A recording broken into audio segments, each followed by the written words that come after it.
Seguimos en Notas Verdaderas con el intendente de Chivilcoy, con Aníbal Pitelli, y bueno, hablábamos sobre esta realidad política, el tema de la seguridad, lo que se instala en la agenda, lo que no se instala, lo que es demanda real, demanda mediática y cómo desde la política hay que dar respuesta a esto. Y otro de los temas, que no es solo un tema de agenda, sino que es un tema de urgencia por los tiempos electorales, se define o no se define, se hace o no se hace, es la posibilidad de un debate entre los candidatos a diputados nacionales por la provincia de Buenos Aires. Y veíamos en el informe, y vemos en todos lados, que Sergio Massa pone muchos reparos a la posibilidad de un debate. Ahora, en las últimas horas se ha dicho, bueno, que el debate con los candidatos a diputados nacionales por la provincia se va a hacer en la Universidad de San Martín, pero Sergio Massa hasta ahora no ha confirmado esto porque no se pone de acuerdo en los términos que tendría que tener este posible debate. ¿Cómo ves vos esto? Digamos, ¿en qué medida crees que se va a realizar el debate con todos? ¿A qué atribuís estos reparos de Massa? ¿Y en qué medida pensás que el debate sirve o no para el esclarecimiento del elector? ¿Puedo empezar al revés? A mí me parece en términos generales que los debates de estas características no sirven demasiado. También creo que no hay una cultura de debate vinculada con lo preelectoral en las condiciones que se plantean. Así una especie de traspolación a la norteamericana de los debates. Creo que los norteamericanos tienen una cultura vinculada con eso. Digo, no lo digo ni que es bueno ni que es malo, digamos. Pero tiene una cultura, además es bipartidista. Son dos. Son dos siempre. Aunque, bueno, según parece, también hay debates regionales, hay debates entre los candidatos, pero también tienen muchas candidaturas uninominal, ¿no? A veces son también dos candidatos a alcalde, dos candidatos a gobernador, dos. Pero lo que debería quedar claro, y que me parece que eso sí se puede acordar, inclusive hasta se puede proponer como modificación de la ley electoral, hay que acordarlo previamente. Después se contamina propiamente por los niveles por las estrategias que tiene cada uno, y eso yo ni siquiera voy a hacer una crítica de lo que está haciendo Sergio Massa. Creo que tenés que decir que no, o tenés que decir que sí, digamos, no andar dando vueltas, que bueno, sí, pero en TN, digamos, la chicana para que sí, pero que no, digamos. Me parece que de cara a la sociedad es preferible decir, no quiero debatir, ¿saben por qué? Porque voy ganando. Y como voy ganando, no quiero hacer ninguna macana.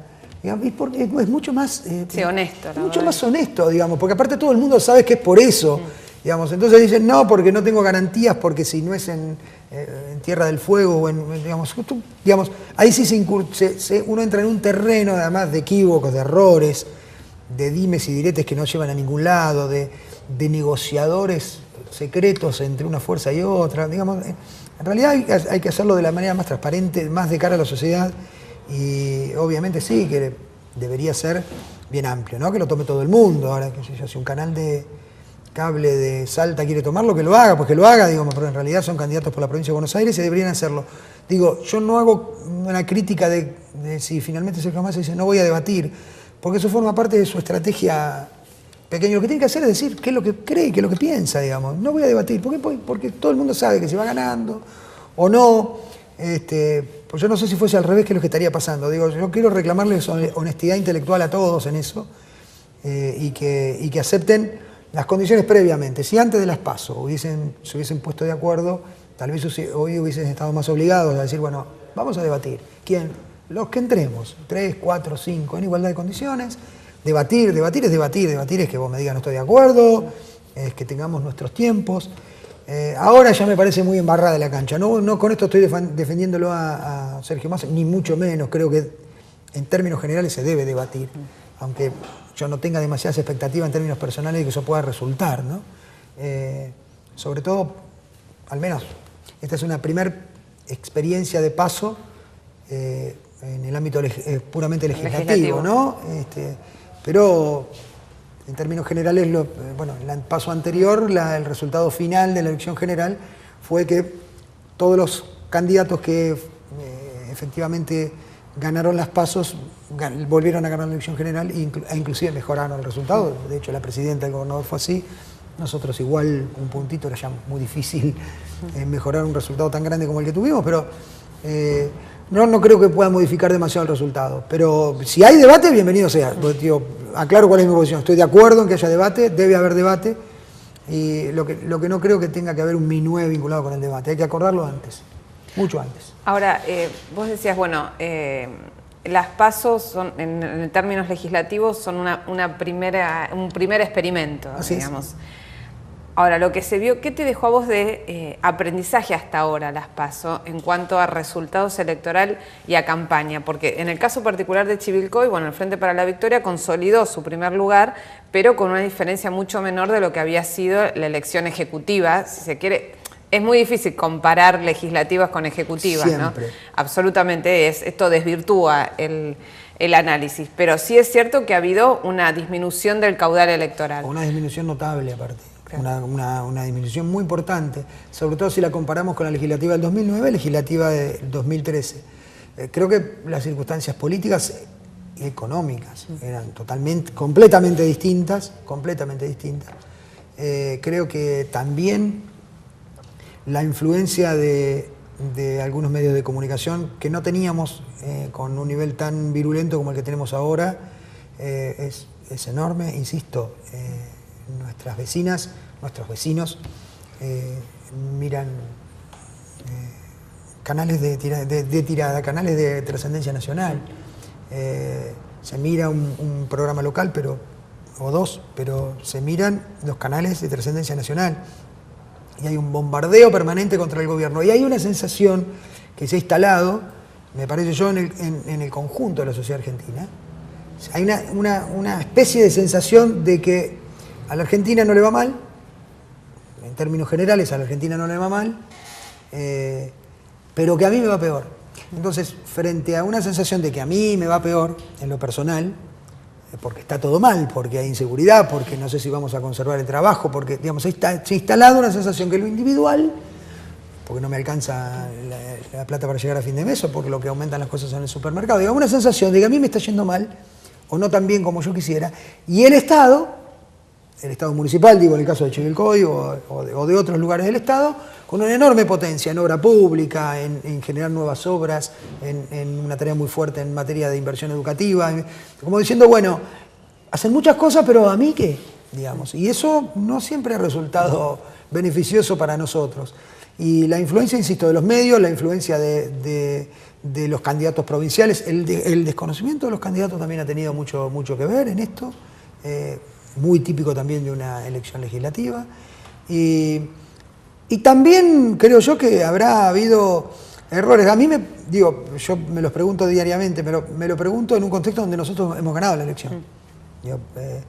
¿Cuánto más deben cuestionarse aquellos que han terminado punto a punto, voto a voto, e inclusive han perdido la elección, que fue en la gran mayoría de los distritos de la provincia de Buenos Aires? Nosotros hemos ganado la elección con una fuerza que no es justamente la de Sergio Massa. A Sergio Massa le sacamos unos 14 puntos en Chivilcoy.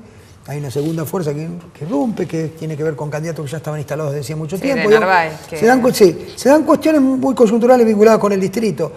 Lo que sucede es que hay algunas cosas que nosotros hemos decidido por compromiso con nuestros vecinos en la elección general del año 2011 que no vamos a modificar. Entonces, nosotros no vamos a renunciar a la inversión, a los proyectos de obra pública que tenemos en el seno de la comunidad, ni vamos a renunciar a tener un centro universitario que hoy le estamos poniendo muchísima inversión, o no vamos a renunciar a terminar los 3-4 proyectos de inversión en salud, que son importantísimos. Digo, independientemente de que la comunidad interprete o no, por cualquier razón, que hoy deberíamos priorizar tal o cual otra cosa, creo que esa no es finalmente la señal que el electorado quiere dar cuando, inclusive en una elección legislativa, estás perdiendo. Creo que hay una multicausalidad que genera que en esta oportunidad buena parte del electorado haya agarrado cualquier voto menos el nuestro. Insisto, y esto lo digo en un contexto de haber ganado, digo, pero no creo que haya una sola causa, porque cuando hay una sola causa las cosas se aclaran mucho más y la estrategia post-paso, digamos, postelectoral se puede definir más rápidamente. Creo que hay una multicausalidad, donde yo te hablaba de esto, un Estado ciertamente muy potente en obra pública, en generación de fuentes de trabajo, en inversión en salud, en educación, y una sensación creada desde algún otro lado de que al individuo le va mucho peor que antes. Creo que hay una demanda que ha dejado de ser demanda y se ha transformado en exigencia, digamos. Creo que hoy una comunidad que llega al 80% que pasó del año 2003 de tener 38% de servicio con red cloacal. Estoy diciendo casi lo mismo que Martín Insaurralde, digo, pero a tener 80% de la población servida con red cloacal, como es en el año 2013, el 20% que no tiene hoy cloacas lo exige, no lo pide, no lo visualiza como una demanda, digamos, bueno, nos está faltando, no. Es inconcebible que todavía nosotros tampoco tengamos cloacas, digamos. Ahí viene toda una tarea de puerta a puerta, militante, digamos, que nosotros tal vez en algún punto hemos perdido o confiado en que en realidad un modelo tan virtuoso como el que ha sido el que hemos vivido en estos últimos 10 años podía explicarse por sí solo, ¿no? Y esto es un aprendizaje que hemos hecho, ¿no? Las cosas no se explican por sí solas, hay que trabajarlas día a día, mano a mano, cara a cara, puerta a puerta. Y en estos menos, ¿cuánto falta? ¿1 mes y medio? Poco menos de un mes. ¿Un mes? Un mes. Sí, estamos a un mes. Estamos exactamente a un mes. Exactamente un mes. Exactamente un mes. Nosotros tenemos, para algunas cosas, no tenemos tiempo. Ya no tenemos tiempo. Y para otras tenemos muchísimo tiempo. Creo que para hablar con la gran mayoría de los vecinos y explicarles también lo que se pone en juego. Porque para una ciudad como Chivilcoy, perder la mayoría en el Consejo Deliberante, estamos...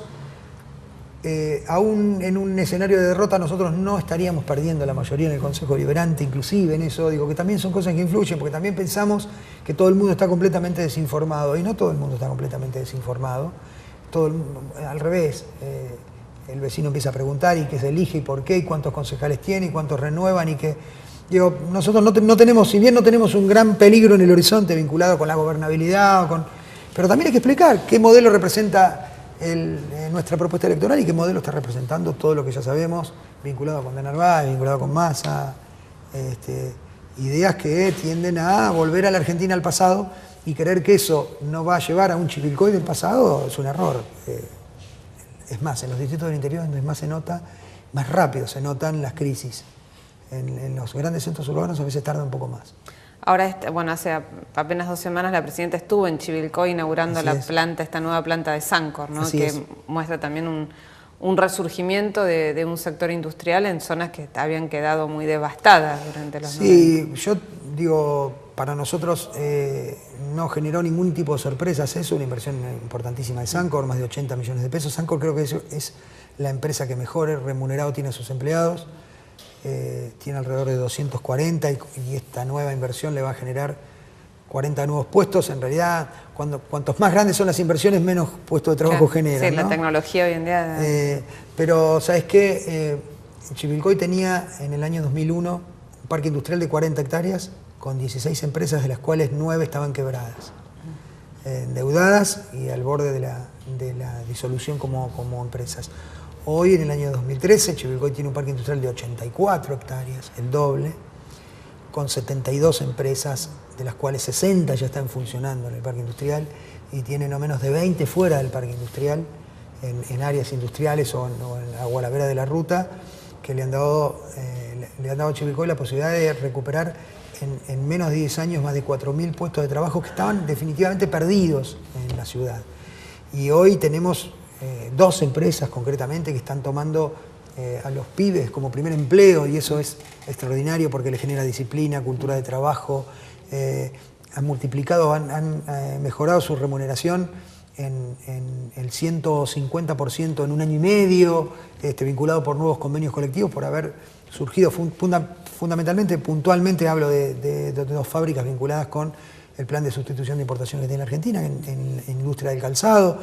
Y bueno, hoy los jóvenes buscan trabajo, pero hay muchos que en realidad están buscando mejores condiciones de trabajo. Y hay alguna dificultad, como siempre, en el mercado del empleo, que está vinculada puntualmente en Chivilcoy por algún análisis que hemos hecho por ahí en mujeres entre 20 y 35, 40 años, que ahí hay una dificultad, porque en términos generales tienen mayor nivel de capacitación, de preparación, y eso es más difícil ubicarla en el mercado de trabajo. Pero Chivilcoy recibe mano de obra de afuera todo el tiempo en la construcción, en la metalmecánica, y está generando mano de obra con alto nivel de calificación y con mucha mejor remuneración. A valor dólar de hoy, un empleado de una empresa que fabrica para una marca de zapatillas muy importante, en el año 2005 tenía un ingreso de $300.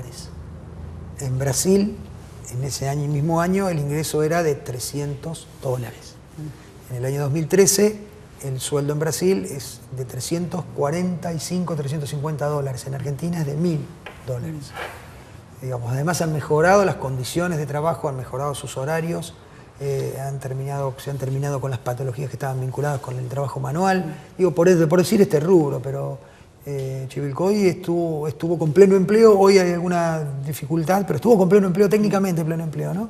Ese 4 o 5% que busca trabajo, sí, mejores condiciones de trabajo. Así que creo que esto es lo que hay que explicar, lo que tenemos que salir a explicar todos los días, y me parece que yo no tengo ninguna duda que finalmente, si es lo que se está poniendo en juego en esta elección, los vecinos lo van a interpretar así. Y si no, aceptaremos el resultado como corresponde. Bueno, antes de terminar te voy a proponer un juego. ¿Cómo no? Con unas cartas, que no hay premios, solo el premio es la explicación. A ver. A ver si logro sacar de este, con mi torpeza característica. Bueno, es así, es muy sencillito. ¿Elijo uno? Elegís una y me decís qué te sugiere, te lo doy vuelta y me decís qué te sugiere el personaje que aparece en la foto. En este caso, Hugo Moyano. Bueno, el pasado de la dirigencia sindical. Yo creo que todo el mundo tiene su... Yo no tiendo a pensar que las personas son buenas o malas. Las personas no son ni buenas ni malas. Todos hacemos cosas buenas, hacemos cosas malas, todos. Absolutamente todos, el 100% de la... Algunos hacen muy malas. Algunos hacemos... algunos hacen cosas malísimas, digo, pero digo, en términos... Cuando se trata de personas públicas, a veces el criterio y la vara con que se las mide no siempre es el adecuado. Yo tiendo a los hombres públicos, independientemente de cómo sean como personas, en realidad qué consecuencias sus acciones tienen sobre la comunidad y sobre la sociedad, porque me parece que eso es lo importante y es el único análisis que al final la historia termina haciendo, ¿no? Por más de que después por chimento se sepan cuestiones vinculadas con la vida personal, pero en realidad... Y me parece que Moyano ya es el pasado. Moyano ya cumplió con una etapa, en algún momento fue una herramienta importantísima en la reorganización de esta tremenda fuerza que es la fuerza del trabajo organizado al servicio de un proyecto, y hoy ya no, digamos, porque en realidad la necesaria renovación que la política reclama para sí mismo y que produce en muchos aspectos, también hay que reclamarla para el resto de los actores sociales, ¿no? Y me parece que Moyano en ese sentido es historia en ese sentido. Se equivocó en la alianza, más que... Pero por supuesto, pero ni hablar que puntualmente se equivocó, pero creo que haber abandonado, el mayor error no ha sido, en este caso, generar una alianza con Francisco de Narváez. El error fue no haber sostenido un modelo político, económico y social que le dio la posibilidad a millones de trabajadores de recuperar su empleo y que después le trajo un montón de beneficios a su propio sindicato y a todos los demás. Digo, pues eso es secundario, digamos. En realidad él fue un actor importante de sostenimiento del modelo y lo abandona, no se sabe por qué razón, digamos. Y esto sí a mí me causa dolor. Eso, por encima de eso me lleva a pensar que hubo una especulación vinculada con el fin de un ciclo del cual yo no estaría tan seguro, ¿no? Porque todavía falta mucho. ¿Otra? Bueno, esta. Bueno, Cato Podis. Bueno, Gabriel ha sido, yo lo conozco mucho a Gabriel porque nosotros como fuerza política lo ayudamos a Gabriel a ser intendente. Es inexplicable que con la enorme inversión del gobierno nacional en su distrito, en San Martín, y no porque esto deba generar una adhesión incondicional, pero digo, es inexplicable que se generen este tipo de actitudes, digamos, que creo que... se haya ido con Massa, digamos, fue uno de los primeros que rompió. Me parece que es un grave error, me parece que no hay razones, yo insisto, no hay razones, por ahí puedo encontrar razones en Massa, puedo encontrar razones en Sergio Massa, digamos, y que no están vinculadas ni siquiera con la relación con el gobierno nacional, están vinculadas con otros intereses, digamos, que se depositaron sobre él. Pero sobre Gabriel, sobre Darío Justosi, compañeros que en realidad habían recibido, no solo la inversión pública del gobierno nacional y el gobierno provincial sobre sus distritos, digamos, que los hubiese llevado también a hacer un proceso reflexivo sobre lo que pasó, cosa que efectivamente no lo hicieron, sino que lo terminaron resolviendo muy mal, tuvieron un enorme apoyo político también, sobre distritos muy difíciles. Y eso a mí me suena a mucha ingratitud, ¿no? A mucha ingratitud. Yo jamás tendría una actitud de esta naturaleza, ¿no? Porque me parece que hay que ser consecuentes en la vida política también como en la vida personal, ¿no? ¿Otra? Bueno, se acaba. Uf. Bueno, Sergio estaba Massa. preparado. Bueno, son todos la provincia de Buenos Aires. Completa. Así que en realidad Sergio no surge del peronismo. El peronismo no es bueno, Sergio. pero fue jefe de gabinete y titular del ANSES. Esa es una responsabilidad que debemos aceptar nosotros también, de haber generado también haber puesto una expectativa sobre algunas personas que finalmente terminaron. Es un tema que deberíamos revisar como Frente para la Victoria, como yo no formo parte del gobierno nacional, digamos, tengo mis amigos más... como militante del Frente para la Victoria. Pero como militante del Frente para la Victoria, yo digo, hay cosas que no puedo explicarme cómo a veces se pone la mirada o demasiada expectativa sobre hombres y mujeres que en realidad a lo mejor pueden tener, en principio pueden construir una buena imagen, sin darse cuenta que en realidad hoy construir imagen en la Argentina implica aceptar determinadas reglas de juego del establishment o no.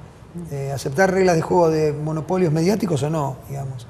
Y eso es lo que finalmente terminó siendo Sergio Massa, ¿no? Independientemente de que a lo mejor en el futuro termine construyendo una fuerza política de la cual necesariamente, si quiere transformar la realidad argentina, si quiere transformar la realidad, tiene que afectar intereses.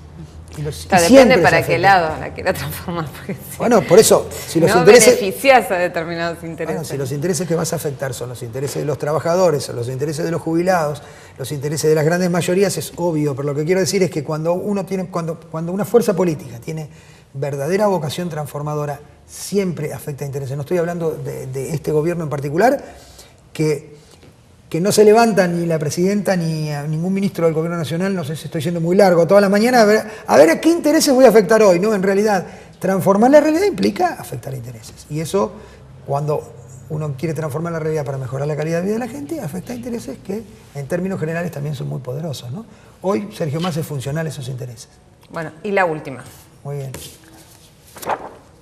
Uy.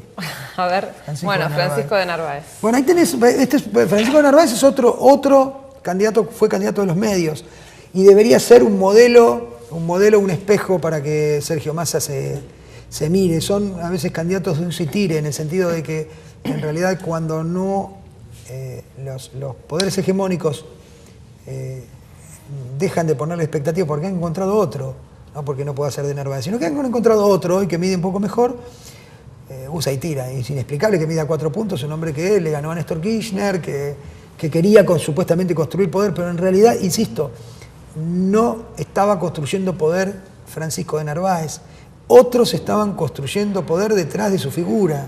Entonces, justamente, ese es el rasgo distintivo que tiene Cristina Fernández de Kirchner, que tuvo Néstor Kirchner, que tuvo este gobierno. Se construyó poder para que efectivamente el poder que hoy estaba, que en la Argentina estaba diseminado en decenas de corporaciones mediáticas y fundamentalmente económico-financieras, volviera a la Casa Rosada.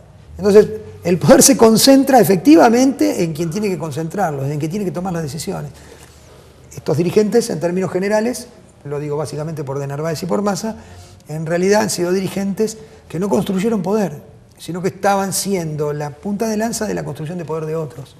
Y esto es muy complejo para un dirigente político, porque termina siendo un candidato descartable. Por más vocación política, buena intención, insisto, no estoy hablando en términos personales, por más buena intención que tengas, cuando los medios hegemónicos o los factores de poder importantes te dejan de lado y le ponen la mirada a otro, ni la fortuna más grande de la política te alcanza, digamos, y lo estoy diciendo porque digo, de Narváez a lo mejor puede demostrar su patrimonio, y no dudo de eso, digo, ni una buena fortuna puesta a disposición de una campaña electoral te va a alcanzar.